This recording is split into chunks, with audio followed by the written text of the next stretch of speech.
Inalmahan ng Philippine Pyrotechnics Manufacturer and Dealers Association Incorporated ang mungkaing total ban sa paputok na isinusulong ng Department of Interior and Local Government DILG. Ayon sa Chairman Emeritus ng PMDAI na si Celso Cruz, meron mang guidelines para sa ligtas na paggamit ng mga paputok sa ilalim ng Republic Act 7183. Ang dapat daw gawin, turuan ng publiko ng tamang paggamit ng mga paputok para ligtas ang pagsalubong sa bagong taon.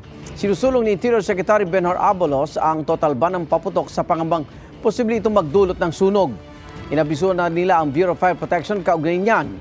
Patuloy ring hinihimok ni Abalos sa mga lokal na pamahalaan na magpasa ng ordinansa para ipagbawal ang lahat ng paputok.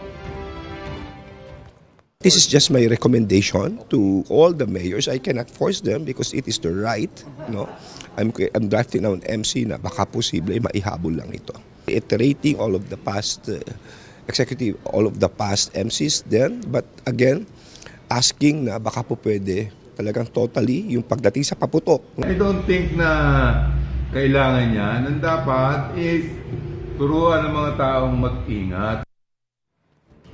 Igan, mauna ka sa mga balita. Mag-subscribe sa GMA Integrated News sa YouTube. Sa mga kapuso abroad, subaybayan nyo kami sa GMA Pinoy TV at sa www.gmanews.tv.